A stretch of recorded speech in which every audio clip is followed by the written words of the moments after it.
세상에 떠도는 기묘한 괴담들. 첫 번째 이야기, 일본의 낚시터에서 있었던 소름 끼치는 실화괴담. 일본의 키타토호쿠에 사는 어느 사람이 한여름에 플라이피싱을 나섰습니다. 어느 정도 낚시를 하다 보니 해가 져서 밤이 드리웠지요. 그래도 그날은 꽤 꿈틀꿈틀 입질이 오던 터라 고집 있게 낚시를 했다고 합니다. 그러던 도중에 탁 트여서 낚시하기가 좋아 보이는 곳이 나왔습니다. 오늘은 여기서 마감해야겠다 싶어서 낚싯대를 흔들자 갑자기 반딧불이가 우르르 날아와 흩날리기 시작했습니다. 반딧불이는 마치 수면에서 솟아나듯 날아다녀 강은 환상적인 분위기에 휩싸였죠. 이렇게 반딧불이가 많다니 신기한 일이라고 생각한 순간 강에서 사람 목소리가 들려왔습니다. 처음에는 귀 기울이지 않으면 잘 들리지 않는 정도의 크기였지만 서서히 그 목소리가 커졌기에 내용을 알아들을 수 있게 되었습니다. 아무래도 주변에서 작은 여자아이가 실종되어 그 아이를 마을 사람들이 지금 시간까지 찾고 있다는 내용 같았습니다. 내용은 오싹했지만 두려움보다는 호기심이 앞선 탓에 슬슬 낚싯대를 흔들며 계속 이야기를 훔쳐들었습니다. 마치 TV 드라마를 소리만 듣는 느낌이었다고 합니다. 사라진 아이의 엄마로 여겨지는 여자 목소리, 수색에 나선 마을 사람들 목소리라는 것을 분명하게 알아들을 수 있었지요. 끝내는 마을 사람이 오늘은 여기까지만 찾아보자고 라고 말하더랍니다. 이쯤 되자 눈에 보이지는 않지만 수색 활동이 눈앞에서 펼쳐지는 것만 같았습니다. 정말 무슨 다큐멘터리라도 틀어놓은 것처럼 음성만 수면에서 들려오는 것이었죠. 너무나도 리얼한 대화가 수면에서 들려오자 마침내 겁에 질린 그 사람은 수면을 향해 소리쳤습니다. 어떻게 된 겁니까? 누가 있습니까? 누가 없어진 겁니까? 그 순간 듣는 것조차 견디기 힘든 여자 비명이 울려 퍼졌습니다. 그 비명에 겁에 질려 그 사람은 낚싯대도 걷지 않고 강을 뛰어 달아났습니다. 세워둔 자동차와는 반대 방향으로 완전히 어두워진 길을 죽어라 달렸습니다. 근처의 집에 불빛 같은 게 보였습니다. 어쨌든 사람을 만나고 싶은 마음에 험한 길을 마다하지 않고 그 집으로 뛰어가게 됩니다. 죄송합니다. 누구 안 계시나요? 안에서는 구부정한 할머니가 나왔습니다. 목이 말라서 그런데 물 한 잔만 부탁해도 되겠습니까? 라고 말하자 할머니는 컵에 물을 따라 가져다 주셨죠. 거기다 한 잔 더 달라고 염치 없이 또 부탁했던 모양입니다. 물을 2잔이나 마시니 마음도 좀 진정이 되었습니다. 할머니는 무슨 일이 있었나? 하고 물었습니다. 그 사람은 실례를 끼쳐서 죄송하다고 말하면서도 방금 일어난 일을 횡설수설 설명했습니다. 그러자 할머니는 웃어 넘기기는커녕 침통한 표정이 되어 눈을 꼭 감았습니다. 또 반딧불이가 나왔는가 서글프게 중얼거리더랍니다. 할머니 말에 따르면 옛날에 그 강가에는 다른 현에서 이사왔던 일가가 집을 짓고 살았다고 합니다. 그 집은 다른 사람들이 부러워할 정도로 단란했는데 부모와 3살 난 외동딸이 함께 살았습니다. 어느 날 그 집딸이 놀러 나갔다가 실종되었고 마을 사람들은 부모를 도와서 필사적으로 수색에 나섰지요. 그 마을에서는 가끔 그렇게 실종자가 나오면 대부분 강에서 죽은 채로 발견되었다고 합니다. 저녁때가 되어도 여자아이를 찾지 못하자 마을 사람들은 절망적인 기분으로 강을 헤매기 시작했습니다. 아니나 다를까 여자아이는 반딧불이가 날아다니는 강가에 엎드린 채로 둥둥 떠 있었지요. 마을 사람들이 차마 바라보지 못해 눈을 돌리자 아이의 어머니는 강으로 첨벙첨벙 뛰어들어 물을 헤치고 죽은 딸을 부둥켜 안았습니다. 그리고 듣는 것조차 견디기 힘든 비명이 울려 퍼졌다고 합니다. 결국 딸을 잃은 가족은 그 후 집을 팔고 어딘가로 떠나버렸다고 합니다. 그 후부터 그 강 근처에서 무서운 체험을 했다는 사람들이 생기기 시작했습니다. 한여름 저녁, 반딧불이가 날아다니기 시작할 시간에 할머니의 말에 따르면 이 집에 새파래진 안색으로 뛰쳐들어온 사람은 처음이 아닌 듯했습니다. 이야기를 듣고 나자 무섭기보다는 묘하게 애틋한 기분이 들었습니다. 낚시를 하던 곳은 강이 약간 구부러져 깊은 웅덩이가 생기는 자리였습니다. 강이 상류에서 누군가 떠내려온다면 시신은 분명 그 자리에 떠오르겠지요. 이야기를 다 풀어낸 뒤에 할머니는 괴로운 듯한 표정으로 집에 들어가서 2번 다시 나오지 않았습니다. 그 사람은 집을 향해 감사 인사를 전한 뒤 컵을 현관에 두고 돌아왔다고 합니다. 요약하자면 일본 키타토호쿠에서 한여름 플라이피싱을 즐기던 사람은 해가 지고 반딧불이가 나타나는 환상적인 분위기 속에서 강에서 사람 목소리를 듣게 됩니다. 주변에서 실종된 여자아이를 찾는 마을 사람들의 목소리가 들려오고 그 사람은 두려움에 휩싸여 도망치다가 인근 집에 물을 청하러 들어갑니다. 그 집의 할머니는 과거 강에서 실종된 아이의 이야기를 전해주며 그 후로 그 지역에서는 무서운 체험을 하는 사람들이 생겨나기 시작했다고 말합니다. 2번째 이야기, 간호학교의 저주. 현직 간호사입니다. 간호학교를 다닐 무렵의 이야기입니다. 전원 기숙사 제도의 학교였기에 뭐가 어찌되었든 선배의 눈에 거슬리면 안 되는 곳이었습니다. 매년 여름마다 2학년이 주최하고 1학년이 받게 되는 담력 시험이 있었습니다. 해부실과 표본실, 그리고 영안실을 순서대로 도는 거죠. 각 방에는 미리 이름을 적은 종이를 놓아두기에 그걸 가져와서 마지막 결승점에서 기다리는 선배들에게 보여주는 겁니다. 나도 1학년 때는 호되게 당했었죠. 해부실이나 영안실은 별로 무섭지 않았지만 표본실은 진짜로 오싹했거든요. 표본실에는 포르말린 속에 담긴 남성과 여성의 시신이 각 한 구씩 있었고 기형 하나 반으로 잘린 태아 시체도 있었습니다. 반쯤 울면서 도망쳐 나왔던 기억이 나네요. 실은 매년 조금 눈에 띄는 1학년이 있으면 그 한 명만 이름이 적힌 종이를 만들지 않는 나쁜 전통이 있었습니다. 우리 학년에서는 머리도 좋고 얼굴도 예뻤던 K가 그 대상이 되었죠. K는 아무것도 모른 채 표본실에 들어가 이름이 적힌 종이를 찾았습니다. 하지만 찾을 수 있을 리 없죠. 어쩔 수 없이 영안실에 갔다가 2장만 들고 결승점으로 갔답니다. 당연히 선배들한테서는 온갖 잔소리가 쏟아졌습니다. 끝내 화가 난 K는 그 자리에서 종이를 푹푹 찢어버리고 자기 방으로 돌아가려 했습니다. 하지만 선배들이 앞을 막아섰고 끝내 표본실에 갇혀버렸다고 합니다.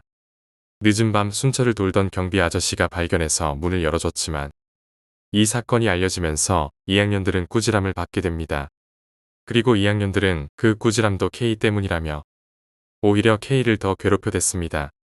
결국 얼마 지나지 않아 K는 학교를 그만뒀습니다. 그런데 그 후 K를 눈엣 가시처럼 여기던 선배 3명이 사고를 당하게 되었습니다. 가장 잘난 척 하던 선배는 계단에서 떨어져 양 다리가 부러지는 지경에 이르렀고요. 1학년들 사이에서는 K가 선배들을 저주하고 있는 거라는 말이 나돌았죠. 그런데 그 말이 사실로 밝혀지는 사건이 벌어졌습니다. K와 가장 사이가 좋던 S가 선배들의 머리카락이나 속옷을 K에게 건네주던 게 발각된 거죠. 진짜로 선배들이 사고를 당하는 걸 보자 무서워진 S가 사감과 상담하다 알려지게 됐습니다. 그래서 사감과 세 선배는 K네 집으로 사과를 하러 갔답니다. 하지만 K는 이전과는 달리 끔찍하게 야위어 눈만 퀭하니 치켜뜨고 있었다고 합니다. 그 다음 해부터 담력 시험이 엄격하게 금지된 건 말할 것도 없습니다. 3번째 이야기, 굶주린 강아지. 산으로 약초를 캐러 간 남자는 산속에서 그만 길을 잃었다. 행여나 지나가는 사람들이 있을까? 소리도 질러보았으나 돌아오는 건 메아리 치는 자신의 목소리뿐이었다. 깊은 밤 불을 피워도 찾아오는 건 불에 홀려서 찾아오는 나방들과 산짐승들 뿐이었다. 산 정상에도 올라가 봤으나 보이는 건 안개 속에서 우뚝 튀어나온 산봉우리들 뿐. 그렇게 며칠을 산속에서 헤맨 남자는 절망하기 시작했다. 챙겨온 식량도 바닥나기 시작했다. 하지만 그런 위급한 상황 속에서도 그는 인간성까지 바닥을 드러내지는 않았다. 남자는 산에서 길을 잃은 지 얼마 안 돼 마주친 떠돌이개에게 남은 식량을 나눠주었다. 남자가 보기에 삐쩍 말라 갈비뼈까지 흉하게 드러낸 개는 주인이 있어 보이지는 않았다. 남자에게 식량은 건네받은 개는 식량을 들고 어디론가 사라졌다. 남자는 다시 길을 찾기 시작했다. 그렇게 또다시 하루가 지나고 사라졌던 개는 어느새 다시 나타나 남자의 주위를 서성이기 시작했다. 하지만 남자에게는 개에게 나눠줄 식량은커녕 자신의 굶주린 배조차 감당할 수 없었다. 그는 너무나 지친 나머지 그 자리에 주저앉아 버렸다. 그리고 몰려오는 졸음에 그만 잠이 들어버렸다. 얼마 후 그는 바스락 거리는 소리에 눈을 떴다. 산속은 밤이 되어 어두웠다. 남자는 자신의 옷깃을 잡아당기는 개를 발견했다. 필사적으로 자신을 잡아당기는 개를 보며 남자는 개가 자신을 어디론가 인도하려는 것을 깨달았다. 남자는 자리에서 일어나 개를 따라 나섰다. 주위가 어두운 탓에 남자는 몇 번이나 넘어졌지만 어쩌면 하는 마음에 필사적으로 개를 쫓아갔다. 그러자 얼마 안 가 저 멀리 오두막 창가에서 새어나오는 빛을 발견했다. 남자는 너무나도 기쁜 마음에 있는 힘을 다해서 오두막을 향해 달렸다. 순간 철렁 가슴이 내려앉는 느낌과 함께 그는 절벽 아래로 추락했다. 얼마 후 정신을 차린 남자는 주위에 널브러진 사람의 뼈들을 발견하고 경악했다. 남자는 자리에서 일어나려 했으나 뼈가 부러져 움직일 수 없었다. 그때 남자는 자신 앞에 나타난 개를 발견했다.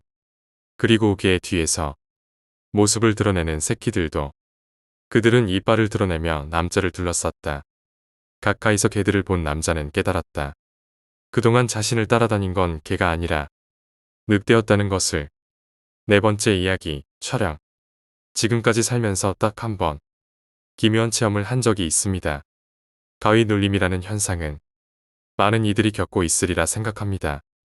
일반적으로 가위 눌림은 싫은 잠을 자고 있는데도 뇌가 착각을 해서 깨어 있다고 느끼기 때문이라고 설명합니다. 그리고 나도 그 해석에 동의하는 바였고 거기서 호기심이 생겼습니다. 만약 가위에 눌렸을 때 그 모습은 다른 사람에게 어떻게 보일까 하는 것이었고 흥미가 생겨서 내가 자는 모습을 비디오로 찍어서 가위에 눌리는 순간을 관찰하기로 했습니다. 자기 전에 카메라를 적당한 위치에 설치하고 자는 동안 가위에 눌리면 일어나서 카메라를 확인하면 됩니다. 하지만 그렇게 가위를 자주 눌리는 것도 아니었기에 한두 달가량은 그냥 아무 일도 없었습니다. 그리고 어느 날 밤에 때가 옵니다. 그날은 특별히 지친 것도 아니었고 가위에 눌릴 거라는 예감도 없었기에 평소처럼 잠에 들었던 터였지요. 하지만 잠에 들고 4시간 정도 지났을 무렵에 가위에 눌릴 때 느껴지는 특유의 기분 나쁜 감각이 덮쳤습니다. 곧바로 의식이 돌아오고 몸이 딱딱하게 굳었고 드디어 가위에 눌렸구나 느끼며 흥분하는 한편 침착함을 유지하려는 감정이 마구 뒤섞입니다. 이 실험의 목적은 단순히 가위에 눌리는 게 아니라 얼마나 이 현상을 지속시켜 기록으로 남기는가에 달려 있습니다. 오랫동안 가위에 눌려 있지 않으면 동영상을 틀어도 잠시 지나가고 별거 없을 가능성이 크기 때문입니다. 나는 필요 이상으로 몸을 안정시키지 않으려 몸을 움직이려 했지만 역시 움직이지 않았습니다. 왠지 묘하게 냉정한 정신을 유지할 수 있어서 가위에 눌리고서 그렇게 5분가량을 있습니다. 그 상태를 유지하는 것도 힘들어오고 슬슬 풀어야겠다는 생각이 들었습니다. 하지만 이번 실험에서는 가위에 눌리는 것 말고도 계획이 하나 더 있었지요. 가위에 눌린 상태에서 소리를 힘껏 지르면 어떻게 되는지 궁금했던 것이었습니다. 가위에 눌린 상태에서 힘껏 소리를 지를 경우 그것을 찍은 영상이 어떻게 될지 궁금했습니다. 정말로 소리를 지르고 있는 것인지 아니면 머릿속에서 소리를 질렀다고 상상만 할 뿐인지 아니면 실제로는 가만히 누워만 있는 것인지 궁금했습니다. 나는 가위 눌림 끄트머리에 온 힘을 쥐어짜내어 있는 힘껏 소리를 질러봅니다. 자신의 감각으로는 확실히 소리를 질렀다는 느낌이었지요. 그와 동시에 힘이 다했는지 의식이 가물가물해지더니 눈을 떴을 때는 이미 아침이었습니다. 묘하게 몸이 나른했고 그토록 기력을 쥐어짰으니 당연한 것인지도 모릅니다. 솔직히 당장이라도 찍어놓은 영상을 확인하고 싶었지만 우선 출근이 급했기에 퇴근 후에 확인하기로 생각합니다. 그리고 일을 마치고 돌아와서 드디어 어제 찍은 동영상을 확인했습니다. 두근두근대며 기대했지만 그래봐야 어차피 자고 있는 모습이 찍혀있는 것뿐이겠지요. 다만 소리를 질렀던 시점의 영상이 무척 궁금했습니다. 카메라를 PC에 연결하고 파일을 확인하지만 뭔가 이상합니다. 보통은 카메라로 찍은 동영상은 일련 번호의 형태로 저장되는데 카메라 안에는 며칠 전에 찍고 지우지 않았던 실험용 동영상 몇 개와 어제 찍은 동영상 파일만 있어야 했는데 폴더 안에는 완전 이상한 이름의 파일이 30개나 있었고 확장자도 없고 더블 클릭해봐도 실행이 되지 않습니다. 시험삼아 이름을 바꿔서 동영상 확장자를 붙여봤지만 재생할 수 없는 파일이라는 창이 뜰 뿐이었지요. 어쩔 수 없이 그중 유일하게 동영상 형태로 저장된 파일을 열었습니다. 파일명과 저장일로 미루어 보니 어제 찍은 영상인 듯했고 재생이 시작되고 내 방의 모습이 나타납니다. 촬영 시점은 침대에서 자고 있는 내 발끝에서 내려보듯 찍혀 있었고 화면 아래쪽이 발쪽이고 화면 위쪽은 머리 쪽이었지요. 한동안 아무 일도 일어나지 않을 것 같아서 동영상을 배속 재생하기 시작했습니다. 그러다 문득 당황합니다. 동영상의 재생 시간이 하단에 표시되어 있는데 4시간 남짓입니다. 분명 내가 잠에 든 시간과 일어난 시간을 감안하면 7시간 정도 후 분량이 촬영되어 있어야 했습니다. 이상하다 싶었지만 일단 계속해서 배속 재생으로 영상을 봤습니다. 그 사이에 침대에서 종종 뒤척이거나 미묘하게 움직일 뿐이었고 딱히 큰 변화는 없었지요. 동영상이 중후반 정도 재생될 무렵까지 뱃속으로 영상을 틀었지만 아무 변화도 없었습니다. 하지만 어제 내 감으로는 이 무렵에 가위에 눌렸었고 가위에 눌리는 모습이 나오지 않을까 하는 생각에 나는 그 부분부터 정상 속도로 영상을 보기 시작합니다. 재생 시간이 3시간 30분을 넘어갈 무렵에 이변이 일어났습니다. 아까와 마찬가지로 뒤척이며 몸을 돌리다 그대로 멈춰버렸고 오른손을 하늘에 올린 채로 몸이 굳어 있는 것이었지요.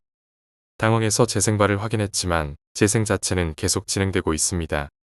시간이 흐르는데 화면 속에 나는 부자연스럽게 팔을 공중에 든 채로 일시정지라도 한 것처럼 움직이지 않는 것입니다. 혹시 이게 가위에 눌렸을 때의 모습인 걸까? 전혀 예상하지 못했던 광경에 가슴이 덜덜 떨려왔습니다. 가위 눌림은 단순한 뇌의 착각이 아닌 걸까? 설마 실제로 몸이 경직되리라고는 생각지도 못했기에 어떻게 대처해야 할지도 모른 채로 그저 멍하니 동영상만 바라만 봅니다. 그렇게 몸이 굳고 나서 3분가량 흘렀고 화면은 여전히 똑같았다 싶었지만 뭔가 이상했습니다. 이 위화감은 뭘까? 의문을 느끼고 있을 무렵에 문득 깨닫게 되었지요. 자고 있는 내 발 밑 이불 속에서 무언가 검은 것이 나와 있습니다. 대단히 느린 움직임이었기에 한동안 알아차리지 못했지만 분명히 내 몸이 아닌 무언가가 내 발 밑에 있습니다. 그것이 천천히 움직이며 검은 부분 외에 하얀 부분도 영상에 잡히기 시작합니다. 아무래도 머리카락과 이마 같았고 이것은 분명히 사람의 얼굴이었습니다. 사람의 얼굴이 내 발 밑에 이불 속에서 거꾸로 천천히 튀어나오고 있습니다. 이 동영상을 꺼야 한다 라고 생각했지만 어째서인지 동영상에서 눈을 뗄 수가 없었고 손이 부들부들 떨리고 있는데 어째서인지 동영상을 끝까지 봐야 한다는 것처럼 정지 버튼을 누를 수가 없습니다. 마치 깨어있는 상태에서 가위에 눌린 것처럼 몸이 자유롭게 움직여주질 않았습니다. 그리고 그 얼굴은 이불에서 반쯤 빠져나와서 눈이 보이기 시작합니다. 그 두 눈에서는 전혀 생기가 느껴지지 않았지만 카메라 너머로 지금 이 영상을 보고 있는 나를 주시하는 것 같았습니다. 동영상 속에서 금속을 두드리는 듯한 소리와 이상한 파열음이 들려오기 시작합니다. 이대로 계속 보다가는 너무 위험하다고 생각했고 저 얼굴이 전부 나오면 끝장이라고 직감적으로 느끼게 됩니다. 제발 멈춰줘. 더 이상 보고 싶지 않아. 마음속으로 계속 소리쳤습니다. 결국 동영상의 재생 시간은 거의 끝나가고 있지만 계속해서 멈추지 못하고 동영상을 보고 있습니다. 이대로 저 얼굴이 다 나타나기 전에 동영상이 끝나기만을 빌던 순간 믿을 수 없는 광경이 화면에 나타납니다. 화면 한 구석에서 갑자기 사람이 나타나서 카메라 스위치를 눌러 녹화를 정지시켰던 것이었지요. 하지만 화면에 찍힌 그 사람은 바로 나였고 화면에 나타난 나는 무표정인 채로 카메라에 손을 뻗어서 스위치를 눌렀습니다. 그것을 보자 공포와 혼란을 견디지 못하고 그대로 정신을 잃게 됩니다. 정신을 차리자 이미 아침이 되어 있었지만 모니터 속의 카메라 폴더에는 어제 봤던 동영상 파일과 정체를 알 수 없는 수많은 파일들이 그대로 남아 있었고 꿈이 아니었던 것이었습니다. 솔직히 그 이후 그 동영상을 다시 보는 것 자체가 두려웠기에 바로 동영상을 지우고 카메라도 팔아버립니다. 그날은 도저히 컨디션이 정상이 아니라서 회사마저 쉴 정도였지요. 그날 내가 봤던 것은 도대체 뭐였을까? 녹화를 중지시킨 것은 분명히 나였지만 내 기억 속에는 결코 그랬던 적이 없었습니다. 설령 내가 녹화를 멈췄다고 하더라도 그 순간 침대 위에는 또 다른 내가 누워 있었고, 그리고 이불 밑에서 나타나던 그 얼굴은 무엇이었을까요? 그때 이후 지금까지 나는 단 한 번도 가위에 눌린 적이 없습니다. 5번째 이야기, 건물 틈새에서 벌어지는 기묘한 일. 지난해 여름 일어난 일입니다. 한밤중에 편의점에 가려고 매일같이 지나다니는 길을 걷고 있던 중이었습니다. 건물과 건물 사이에 1m 정도 크기의 틈새가 눈에 들어옵니다. 이런 곳에 틈새가 있었나 싶었지만 별 생각 없이 지나가려던 터였지요. 그런데 갑자기 뒤에서 빠른 걸음으로 또각또각하는 하이힐 소리가 들려왔습니다. 꽤 서두르는 듯 했기에 길 가장자리 쪽으로 걸음을 옮겨 추월해서 지나갈 자리를 마련해줍니다.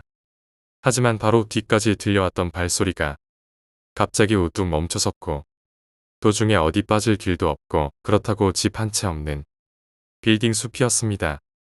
이상해서 뒤를 돌아봤더니 20대 중반쯤 되어 보이는 여자가 아까 그 틈새를 들여다보고 있었지요. 뭘까 싶었지만 저 사람도 틈새 아니 신경 쓰이나 보다 생각하고 다시 편의점으로 향하려던 터였습니다.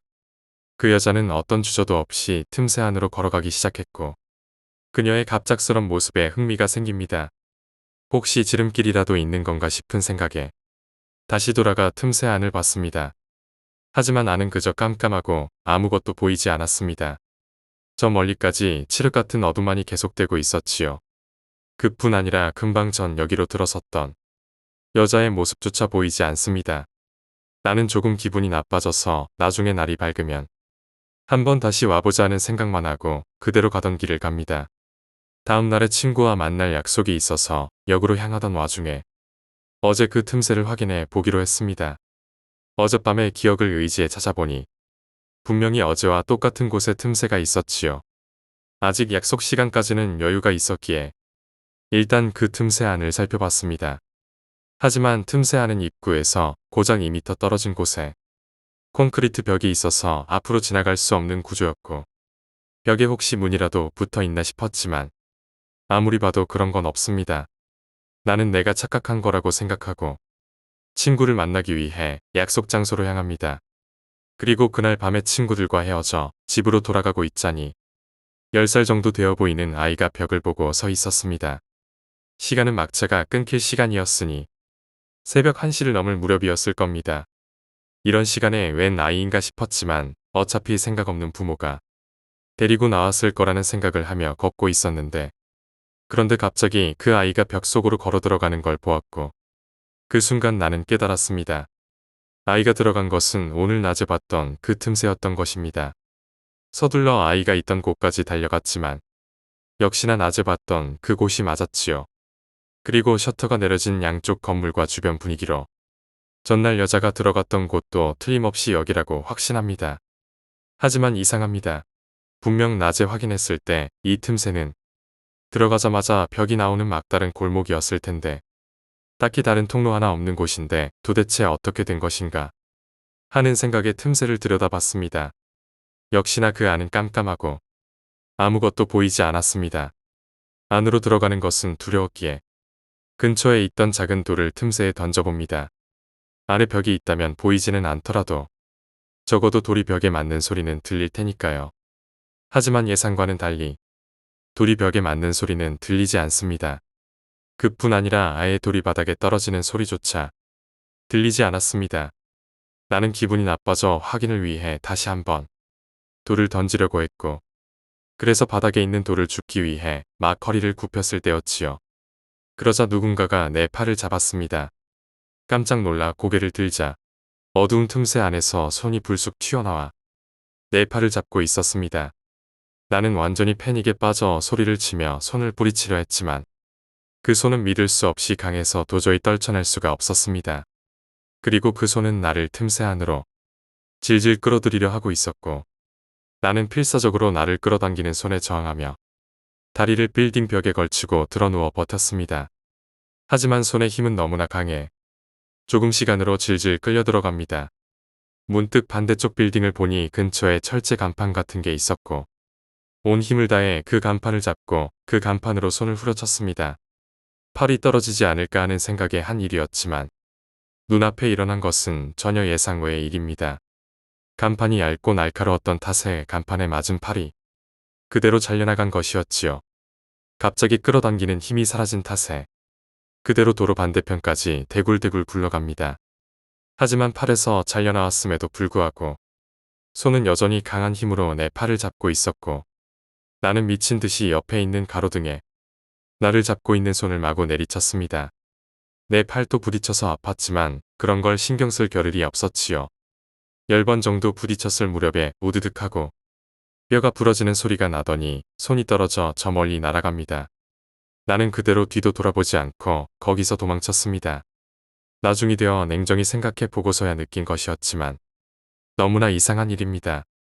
떨어진 손을 그대로 두고 도망쳤는데도 사람의 손이 떨어져 있었다는 이야기는 전혀 들은 적이 없습니다. 그뿐 아니라 팔에서 손이 잘려나갔을 때도 피는 한 방울도 나지 않았지요. 그 후부터 밤중에는 그 길을 다니지 않게 됩니다. 낮이라면 괜찮겠지만 더 이상 밤중에 그 길을 지나갈 용기가 없었기 때문입니다. 결국 그 틈새는 무엇이었는지, 여자와 아이는 어떻게 된 것인지 전혀 모르겠습니다. 뭐가 뭔지 알 수 없는 일이었지만 그럼에도 내가 작년에 실제로 겪은 일이었습니다. 6번째 이야기, 징크스. 우리나라에서는 생소한 이야기지만 일본의 뉴스를 보다 보면 빠친코 가게의 주차장에서 혼자 차 안에 타고 있던 아이가 여름 더위에 지쳐 탈수나 질식사를 했다는 뉴스를 종종 들을 수 있다. 보통은 부모가 게임에 빠져 아이를 차 안에 두고 왔다는 사실을 깜빡했기 때문이라고 생각하지만 의외로 그런 뉴스가 빈발하는 데에는 충격적인 뒷이야기가 있다. 이는 빠친코 매니아들 사이에서는 꽤 유명한 징크스 중의 하나로 자신의 아이를 차 안에 두고 아슬아슬한 상황까지 게임을 하다 보면 대박이 터진다. 그런 내용이다. 그 지독한 답답함을 잘 참아낸 아이는 나중에 참을성이 많은 어른으로 크기 때문에 성공해서 부모를 호강시켜준다고 하는 그럴듯한 이유까지 있다. 달리 말해 빠친코에서 대박을 터뜨리고 싶어서 자기 자식을 죽음의 위기까지 몰아넣는 것이다. 심지어 몇 월이라면 몇 시간까지는 괜찮다는 식의 노하우마저 전수되고 있다고 한다. 물론 그런 징스크로 대박은커녕 정말로 아이가 죽어버리기도 하는 충격의 사고가 일어나는 것이지만 어찌 보면 더욱 무서운 것은 죽지 않고 겨우 살아난 아이가 앞으로도 또 한 번의 대박을 위해 몇 번이나 그런 근거 없는 징크스를 위하여 오늘도 생사의 고비를 넘고 있는 것이다. 7번째 이야기, 시체 썩은 냄새에 대한 이야기. 죽은 쥐 시체가 썩는 냄새나 여름철에 비둘기 시체 냄새를 맡아봤다면 그 부산물에서 무슨 냄새가 나는지 알 것이다. 사람 시체 냄새도 별반 다를 바 없었다. 코를 찌르는 듯 역겹고 어질어질한 구역질 나는 냄새 말이다. 내가 어릴 적 살던 곳은 재개발 예정 구역 가까운 곳이었고 노인들이 군데군데 모여 사는 곳이 무척 많았다. 이웃이 죽던지 말던지 관심이 없는 나도 문제였지만 서로가 관심 없다는 게 어떻게 보면 당연한 일이었다. 사건의 중심은 바로 아래층에서 독거노인이 죽은 지 한 달 만에 발견됐다는 것이다. 발견 당시는 1월이었다. 여름이 아닌 게 다행인지 불행인지 이 노인은 원래 당뇨가 있어서 집 밖으로 잘 못 나오던 사람이라고 엄마에게 들었다. 가끔 동네 아줌마 몇 명이 여름에 그 할머니 집으로 음식 상한다고 봐주러 들리는 게 전부였는데 그마저도 뜸해지고 12월 중 합병증으로 죽은 것이었다. 사인은 당뇨가 아닌 심부전증이었다고 했었다. 더 큰 문제는 12월에 죽었다는 사실이다. 한 달을 넘게 방에서 푹 썩은 게 아니라 전기장판을 틀고 죽었다는 뜻이다. 빌라 내에서 구리고 역겨운 시체 냄새는 정말 전혀 나지 않았다. 한창 추울 겨울이라서 냄새가 퍼지지 않았던 것이다. 1월 초쯤 그 노인 바로 옆집 이웃 아저씨가 괜한 오지랖이었는지는 모르겠는데 옆집 할매 전기요금 1월 청구서를 우체통에서 뜯어봤다고 한다. 평소 10,000원을 겨우 넘길 정도로 잘 쓰지도 않던 노인이 갑자기 30만 원이 청구가 되었다고 한다. 같은 이웃이니 말씀을 드려야겠다며 점심쯤 방문해 문을 두드렸지만 집안에서 인기척은 없었다. 이상한 낌새를 느낀 아저씨가 119에 신고를 하고서 문을 열었더니 그 역겨운 시체 냄새가 확 들이닥친 것이다. 내가 퇴근하고 집 도착했을 땐 8시 40분이 좀 넘어서였는데 거의 뼈만 남은 앙상한 시체를 우리 엄마가 목격해버렸다고 한다. 시신 정리는 이미 오후에 끝났지만 경찰들 2명은 아직도 현장에서 돌아다니고 있었고 기자들이 사진을 찍는 게 보였다. 집 앞에 세워진 많은 차를 보고 어리둥절했지만 빌라의 현관 유리문 앞까지 접근하니 아, 이게 사람이 죽은 거구나. 그런 생각을 했다. 생전 이런 냄새는 처음이었다. 전기장판을 2단계로 틀고 죽은 사람이 한 달을 넘게 안방에서 푹푹 썩었는데 그 냄새가 현관에서부터 가득하게 풍겼다. 지금도 생각나면 역겹고 어지럽다. 차라리 여름이었으면 냄새 때문에 초기에 바로 수습할 수 있을지도 몰랐는데 이후 전문 청소업체에서 근 열흘을 가까이 증기도 살포하고 숯불도 피우는 등 각종 화학 처리를 하는 걸 볼 수 있었다. 종종 여름마다 덥고 습할 때면 현관문 따고 들어가는 그 계단에서 그때 그 냄새가 뚜렷하게 난다. 내가 기억하는 건지 실제로 아직도 나는 건지는 모르겠다. 8번째 이야기, 가위에 눌려 보게 된 영상 소개 해프닝. 밤에 이부자리 안에서 벽 쪽을 향해 누운 채 친구에게 문자를 보내고 있는데 갑자기 가위에 눌렸다. 전혀 몸이 움직여지지 않는다. 눈마저도 움직일 수 없고 한 곳만을 계속해서 보고 있을 수밖에 없었다. 그렇게 휴대폰의 화면을 계속해서 보고 있었다. 거기에는 방금 전까지 내가 쓰고 있던 문자의 내용은 없었다. 누군가가 걸으면서 비디오 촬영을 한 것이라고 생각되는 동영상이 나오고 있다. 그리 특별한 것은 없는 길을 돌아다니면서 시점은 사람의 눈높이에 맞춰져 있다. 자신이 걸으면서 보고 있는 풍경이 그대로 보인다. 화면의 안쪽에서 앞을 향해 걸어오는 사람도 있고 시점과 같은 방향으로 걷는 등을 돌리고 있는 사람도 몇 명 있다. 화면의 중앙에는 시점과 완전히 같은 속도로 걷는 사람이 등을 돌린 채 걷고 있다. 아무래도 그 사람을 쫓고 있는 영상인 듯하다. 밤에 집으로 가는 길의 도중인 것 같다. 영상은 대단히 뚜렷하다. 밤길을 흔들림 없이 걷고 있다. 누군가가 비디오 카메라를 가지고 걷고 있는 것이라면 약간의 손떨림이라도 있을 법한데 영상에는 그런 것이 전혀 느껴지지 않았다. 살아있는 사람을 찍고 있지만 그것을 찍고 있는 쪽은 결코 사람이라고는 느껴지지 않는다. 주인공과 그 뒤를 쫓던 인물이 집에 도착한다. 자취생인 듯하다. TV를 켜고 목욕을 하고 맥주를 마시고 저녁 식사를 먹는다. 그 모든 것을 뒤에서 바라보고 있다. 드디어 잠자리에 들었다. 곧바로 자려는 것은 아닌 듯 이불을 덮은 채 휴대폰으로 문자를 보내기 시작한다. 그리고 그 사람은 벽 쪽을 향한 채 움직이지 않게 되었다. 그 역시 휴대폰의 화면만을 응시하고 있다. 아까부터 이 영상인 채로 전혀 움직이지 않는다. 내 몸 역시 마찬가지다. 영상의 시점에서 주인공과 그 뒤를 쫓던 것의 차이는 고작 해야 1m 정도. 지금 내 뒤에서 숨소리가 들린다.